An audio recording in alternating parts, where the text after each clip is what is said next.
As canções, elas são marcantes. Eu aprendi a tocar violão com 10, 11 anos de idade e sempre estive envolvido também com a área da música na minha juventude.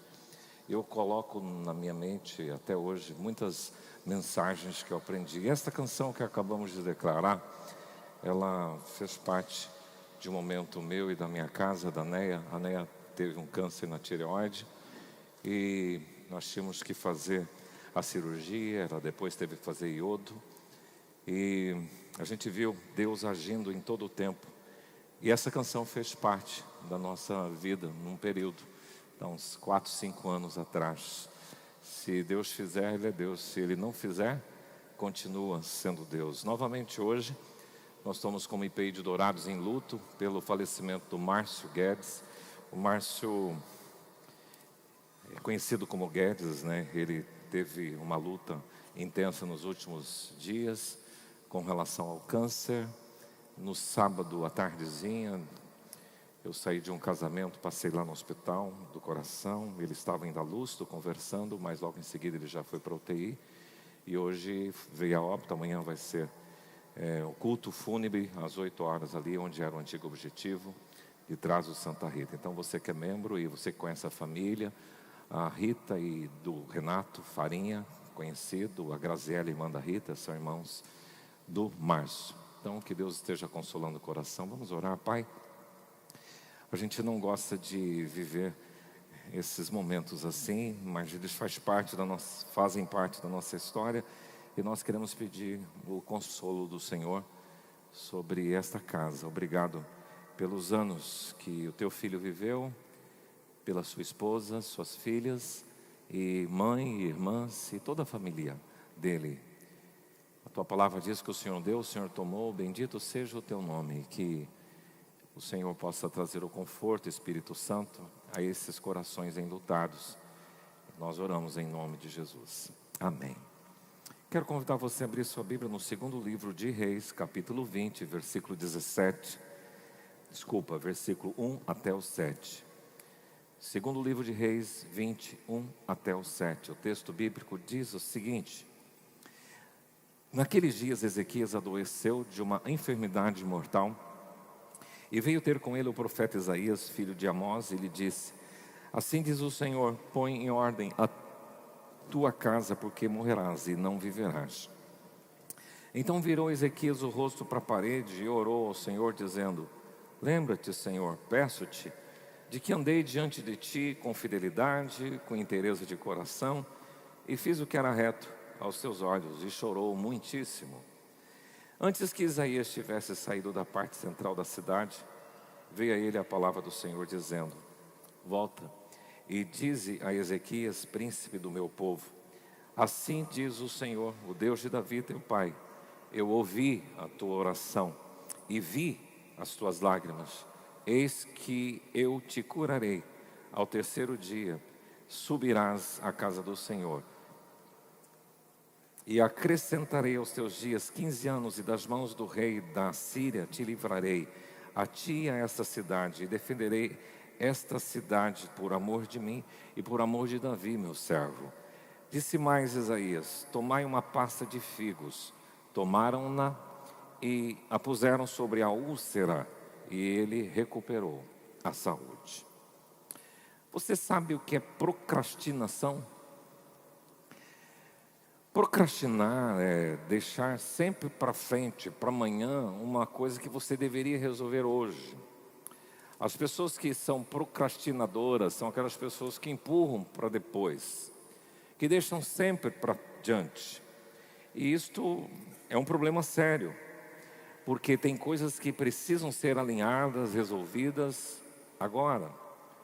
Na verdade, a maioria das coisas, a gente não pode carregar pendências, né? Eu vejo que isto é muito comum nos casamentos. Alguns casais vão carregando pendências, nunca tratam, depois tem um baita caminhão, um peso enorme na vida conjugal e querem que resolva em um tempo curto. Então nós temos que ir tratando as pendências, não acumular. Procrastinar é jogar sempre para frente alguma solução que você já deveria fazer, é postergar, é atrasar algo. atrasar uma tarefa, uma atividade que você deveria fazer. Isso pode acontecer nas tarefas domésticas, na sua casa, aquela coisa que precisa ser consertada, a casa que você precisa pintar e você fica empurrando para frente, algumas outras medidas na sua vida que precisam ser tratadas.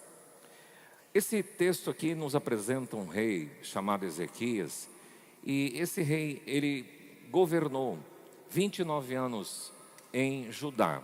Nós tivemos um período na história de Israel, é só apenas para situar você, em que nós tivemos duas monarquias, a do norte e a do sul. A do norte, a capital era Samaria, a do sul, a capital era Jerusalém. A do norte chamava Israel, a monarquia de Israel, e a do sul, a monarquia de Judá. O rei Ezequias, ele veio da região do sul, da monarquia de Judá. O seu pai se chamava Acaz e foi um rei muito ruim, mas ele não seguiu a linha do seu pai. É interessante isso, porque algumas pessoas sempre dizem assim, eu sou assim porque eu vivi num ambiente assim, eu sou fruto do meio. Não, Ezequias não foi o fruto do meio. Na origem, o seu pai fez algumas coisas abomináveis ao Senhor, mas ele mudou esse comportamento. E depois ele teve um filho que teve a influência desse pai, Ezequias, que foi um rei reto, temente a Deus, e Deus abençoou muito Ezequias no seu reinado, mas a descendência dele, Manassés, também foi pervertida. Manassés não foi um filho legal e não seguiu o mesmo caminho do seu pai. O nome Ezequias significa Javé é a minha força.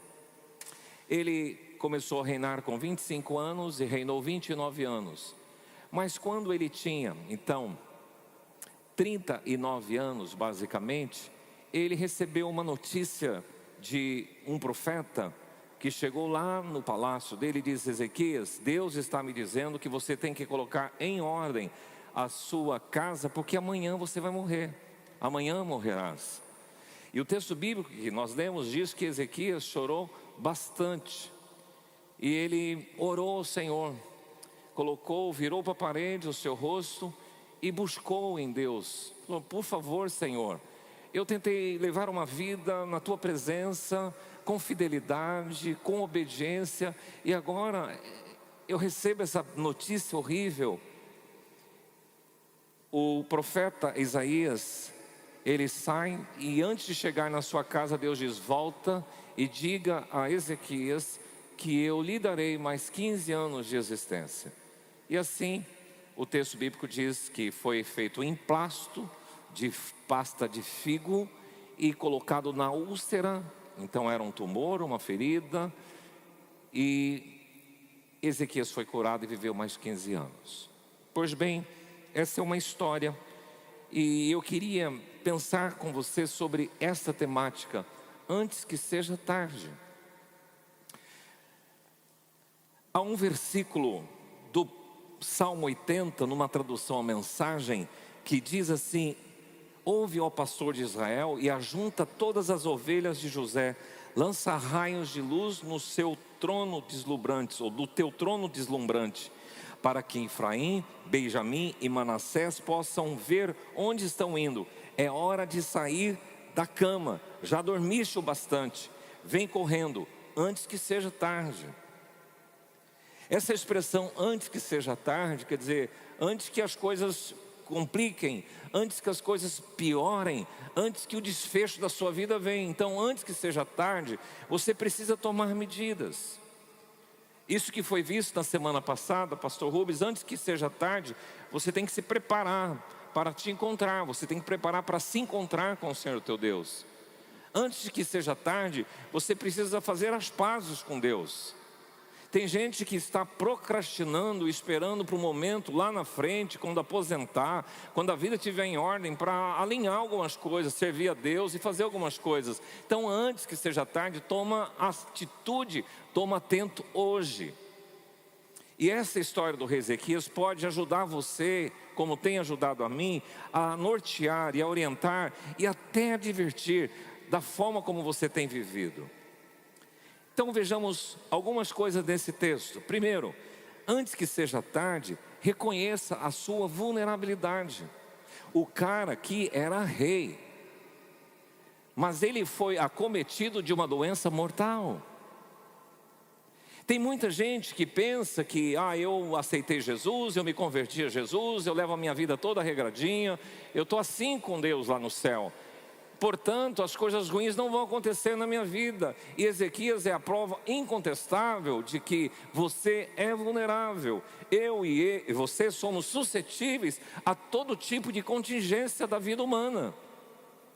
Acontece com os filhos de Deus, acontece com todas as pessoas, acontece com todos os mortais, acidentes, acontece doenças, câncer, acontece situações embaraçosas, como essa semana fomos informados de uma membro da nossa igreja que acudiu uma mãe que atropelou a sua própria filha. Nós somos vulneráveis, nós somos frágeis.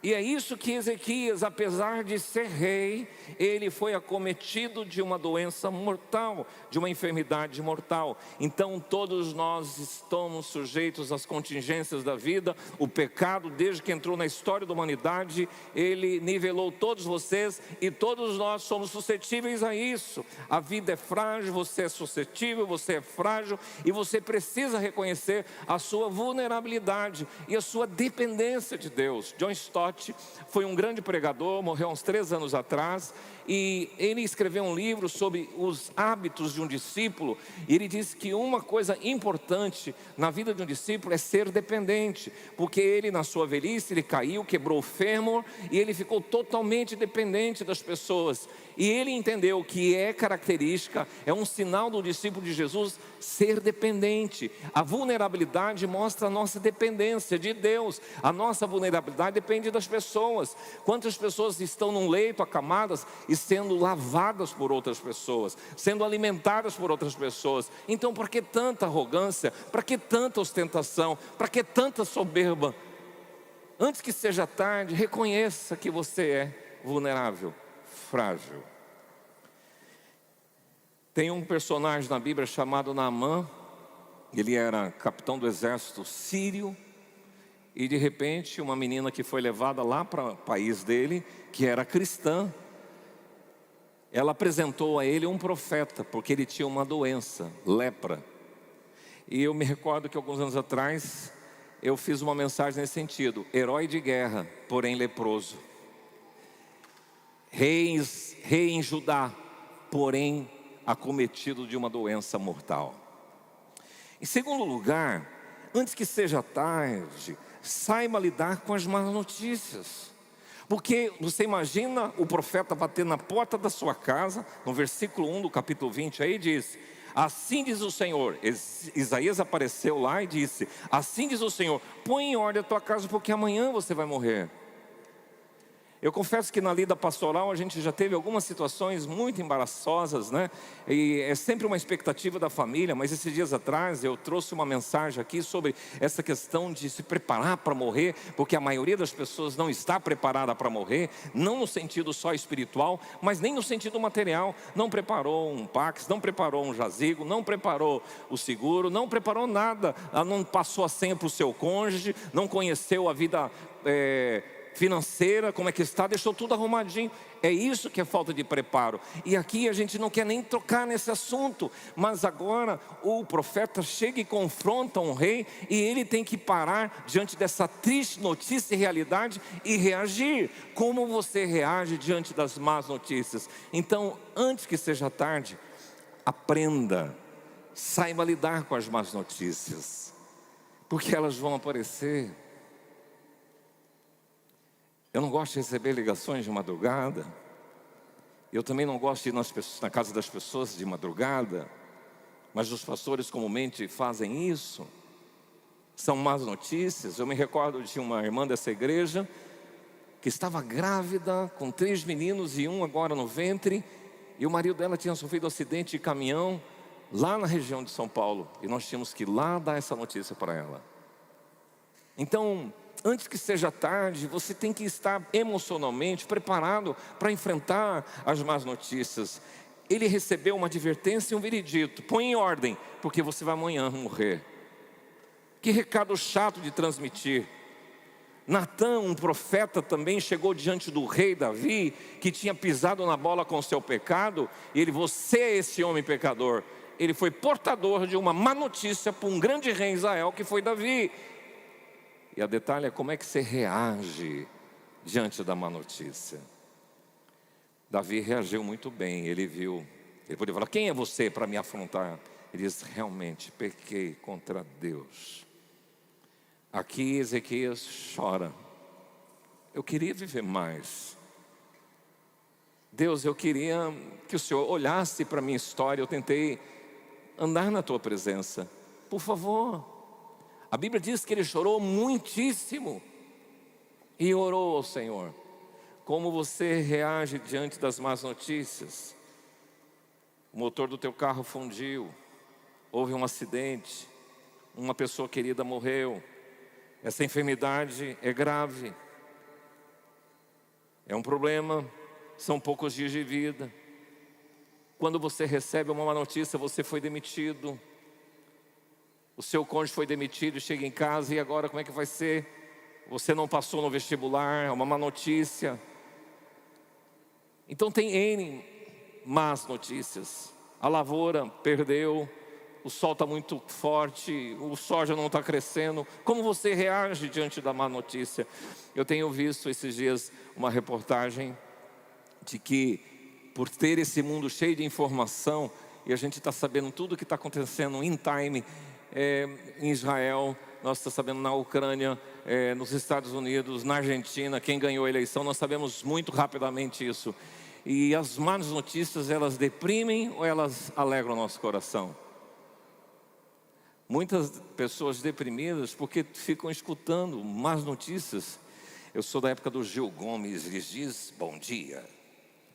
Quantos conheceram o Gil Gomes no rádio antigo? A minha sogra escutava aquele treco lá e não deixava nem sair de casa. Então, naquela manhã humilhante, ele causava um pavor na gente. Como você reage diante das más notícias? O Salmo 112:4 diz assim: ao justo nasce luz nas trevas, ele é benigno, misericordioso e justo. Ditoso o homem que se compadece e empresta, ele defenderá a sua causa em juízo, não será jamais abalado, será tido em memória eterna. E olha agora o que o Salmo 112, versículo 7 diz: o justo não se atemoriza diante das más notícias. Claro, a gente se abate, a gente vai chorar, mas a gente tem que ter estrutura emocional. Você sabe que hoje nas empresas o grande valor não é o QI, é o QE. Não é o coeficiente de inteligência que você tem, mas o coeficiente de emocional. Como é que você lida com pressão? Porque tem gente que o chefe pressiona você, ele espana e vai embora. Falou: vou sair desse emprego. Eu já vi vários colegas fazendo isso. Cara, tem gente que Deus colocou na sua vida para te lixar mesmo. E Ele é uma benção, agradeça. Ele vai forjar em você. Eu tenho um livro devocional antigo que eu li na minha adolescência. Eu sempre gostava de ouvir os melhores violinos. São feitos daquelas madeiras que sofreram chuva, seca, tempestade, foram afligidas pela vida. As pessoas que são mais depuradas são aquelas que experimentam essas lixas grossas, essas glosas na vida. E é interessante que, antes que seja tarde, você esteja sempre sabendo lidar com as más notícias, porque você já tem o spoiler. O spoiler é o resultado do filme. Você já sabe como é que vai ser o desfecho da história. Quem vai vencer, o mal ou o bem? Quem triunfará? Cristo e a sua igreja. Então esta é a boa notícia que tem que ficar fixa no seu coração, e não essas contingências da vida que você enfrenta, que obscura todo o resultado final, o desfecho da história, que já está registrado. Lê Apocalipse e você sabe o veredito do mundo e a história lá na frente. E você fica preocupado com essas historiazinhas do dia a dia. Terceiro lugar, antes que seja tarde, marque encontros regulares com a parede. Lembra do Chaves? Ele não ia lá na parede e fazia assim. O que é um encontro com a parede? Você virar a cara para a parede e você fala assim: estou sem saída. Alegoricamente eu entendo que é dar as costas para o mundo, é não ver horizontes. Tem alguns momentos que a gente recebe essas má notícias e realmente a gente está de frente com a parede.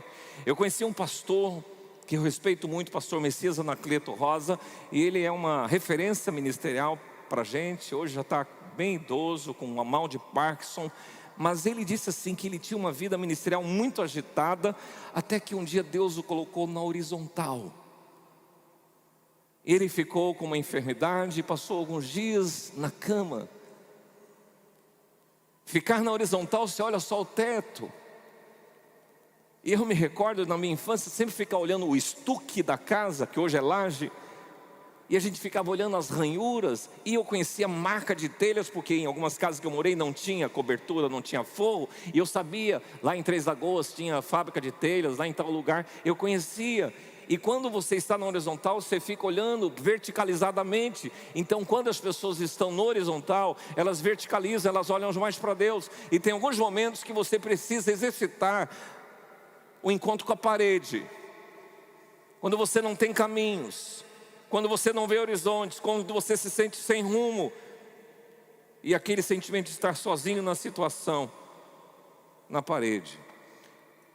De vez em quando nós temos um cenáculo aqui. Eu quero estimular você a conhecer o nosso cenáculo. Ainda está módico no seu jeito de ser ali, mas vai ser um lugar muito bonito, com mapa mundi, com cabines de oração. Tem 6 cabines de oração, mas todos os nossos cultos, meia hora antes, tem um grupo orando lá. Você pode chegar meia hora antes e ir lá com esse grupo de intercessão. E nós queremos reforçar o ministério de intercessão desse lugar, porque nós entendemos a cobertura de oração. Agora, em alguns momentos, eu gosto de estar lá e colocar a mão na parede, fazendo como Ezequias fez. Quando a gente vai em Jerusalém, é muito comum as pessoas estarem lá na frente do Muro das Lamentações, com o rosto na parede do muro, que foi construído possivelmente por Herodes. Antes que seja tarde, marque encontros com a parede. Antes que seja tarde, mantenha a sua vida em ordem. Põe em ordem a tua casa, porque amanhã morrerás e não viverás. Em primeiro lugar, é importante você colocar em ordem a casa. Você quer ver uma coisa desagradável que as mulheres não gostam, as senhoras donas de casa? O marido chega assim: ó, fulano está indo almoçar comigo e agora? Meu Deus do céu, está tudo bagunçado aqui. Se você deixar sempre a sua vida em ordem, a sua casa em ordem, não vai ter problema. Por que você deixa bagunçado? Por que a gente está sempre desprevenido? O que o profeta está dizendo para Ezequias: Ezequias, você tem que deixar sempre a sua vida regularizada, em ordem, porque amanhã morrerás. Esse amanhã para mim e para você pode ser que dia? Quando é o amanhã para você e para mim? Não sabemos. Então, se você entender que amanhã pode ser amanhã daqui uns dias, você tem que sempre fazer desse dia o último dia da sua vida. É isso que Ezequias está. Então mantenha em ordem o seu casamento, o seu relacionamento com os filhos, os seus negócios, as suas contas, os seus projetos, o seu mundo interior, a sua vida espiritual, porque amanhã você pode morrer. E se morrer, como é que ficaram as coisas? Eles que se dane. Não é assim. Primeiro que se você não estiver em ordem com a sua vida espiritual, você está danado, fadado ao inferno. A palavra danada é essa. Então, meu amigo, bota em ordem hoje, não procrastine. Talvez você é um frequentador da nossa Terça da Esperança, mas nunca se posiciona, ou leva uma vidinha com Deus mais ou menos, um pé lá e outro pé cá, e não se posiciona. Meu irmão, se amanhã você morrer, você está preparado para ir para o céu? Então bota em ordem a sua vida hoje. É isso que ele está dizendo. Coloque em ordem. Segunda coisa, mantenha em ordem. Porque às vezes a gente arruma, é bonitinho e a gente relaxa. Daqui a um dia tem que botar tudo em ordem de novo. Então mantenha em ordem a sua vida com Deus, a sua vida conjugal, a sua vida dos negócios. Mantenha em ordem antes que seja tarde. E por fim, busque solução no lugar certo. Ezequias, ele buscou a Deus, chorou muitíssimo.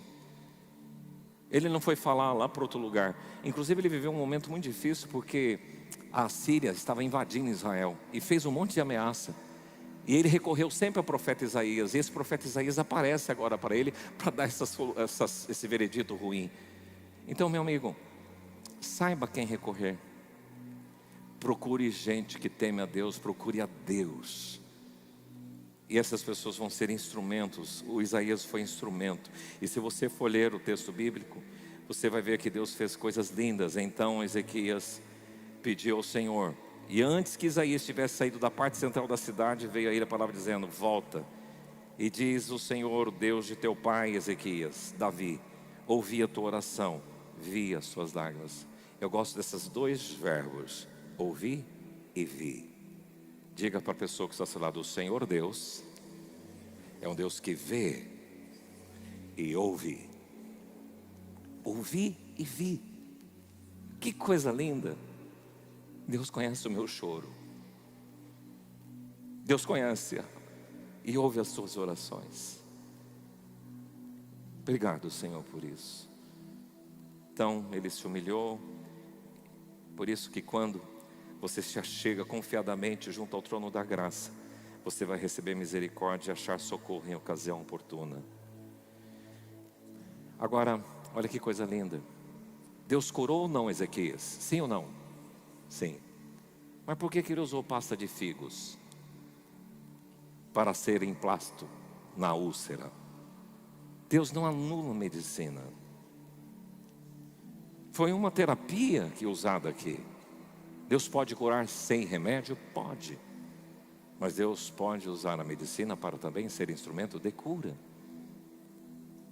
Então não entre em crise. Vou largar todos os meus remédios, como posso ter... Meu irmão, é necessário em alguns momentos tomar uma medicação. E se você vai num profissional capacitado e habilitado, ele vai te dizer isso. Não é incompatível a fé com a terapia. É isso que Ezequias me ensina. Antes que seja tarde. Minha pergunta é nessa noite: o que está bagunçado na sua vida? Antes que seja tarde, coloque em ordem. Pode ser seu casamento está bagunçado, pode ser sua vida financeira, material está uma bagunça, um caos. A sua vida espiritual, o que está bagunçado na sua casa? Antes que seja tarde, resolva. Nós vamos ficar em pé. Eu queria convidar você a ficar em pé. Essa canção é uma canção que eu já ouvi testemunhos de muitas pessoas que foram convertidas a Jesus ouvindo essa canção, porque ela fala desse momento de encontro com o Senhor Jesus. Então diz: ao findar o labor desta vida, quando a morte ao teu lado chegar, que destino há de ter tua alma? Qual será o futuro do teu lar? É um sentido espiritual, mas hoje eu quero fazer um apelo para botar em ordem a sua vida espiritual. Se ela não está em ordem, é um momento que você tem que ajustar, porque amanhã você vai morrer. Pode ser amanhã, daqui 1 hora, pode ser daqui 30 anos, eu não sei. Se você souber, você pode deixar para 5 minutos antes resolver esse problema. Como você não sabe, resolva today, hoje. Vamos cantar essa canção?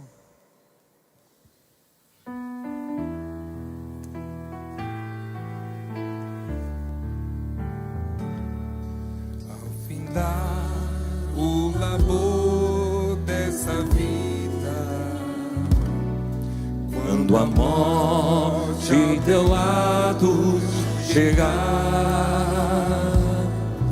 que destino há de ter a tua alma? Qual será o futuro teu lar? Meu amigo, hoje tu tens a escolha, vida ou morte, qual vais aceitar? Amanhã pode ser muito tarde, hoje Cristo te quer libertar. Tu procuras a paz deste mundo, em prazeres que passam em vão, mas no termo final desta vida, tais prazeres valor não terão. a sua escolha. Meu amigo, hoje tu tens a escolha. Vida ou morte, qual vais aceitar? Amanhã pode ser muito tarde. Hoje Cristo te quer libertar. A última estrofe. Se quiseres deixar teus pecados e entregar tua vida a Jesus, hás de ter no momento da morte um caminho brilhante de luz. Amanhã pode ser muito tarde. Hoje Cristo te quer libertar. Amanhã pode ser muito tarde. Hoje Cristo te quer libertar.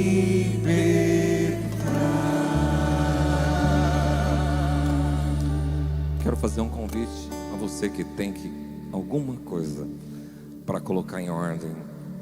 Quero convidar você até a frente, especialmente se você precisa colocar a sua vida espiritual em ordem com Deus. Vem aqui, quero orar com você para que você possa aprumar a sua vida. Seja um tempo de colocar a face na parede, dizer: Deus, eu não tenho recursos meus, mas eu me apresento de ti, meu amigo. Hoje tu tens a escolha. Que caminho você quer? Se você precisa alinhar sua vida espiritual hoje, faça como Ezequias. Está aqui, Senhor. Chora na presença de Deus. Pede para Deus consertar, organizar, dirigir, ordenar a sua vida. Pai, eu estou aqui com homens e mulheres que ouviram teu recado. Especialmente nesse primeiro momento, eu quero orar por aqueles que estão colocando em ordem a sua vida espiritual. Eles estão dizendo assim: não posso viver mais no erro, não posso viver mais no pecado, não posso viver mais no adultério, na prostituição, na homossexualidade, não posso viver mais no roubo, na corrupção, no tráfico, nas drogas. Não posso mais viver. Pai, coloque em ordem esta casa espiritual. Restaura, Senhor, e que seja transformado e limpo essa história e um novo coração. Mas também coloque em ordem nesta noite casamentos, relações pais e filhos. Coloque em ordem a vida material, financeira que está bagunçada. Pai, coloque em ordem, que essa pessoa possa dar passos nessa direção de organizar, como o Senhor deu essa declaração para Ezequias. Que os teus filhos saiam daqui com esta responsabilidade de alinhar algumas coisas que estão fora do lugar. Obrigado por esse momento e pela tua presença aqui neste lugar, em nome do Senhor Jesus, amém. Você pode retornar para o seu lugar.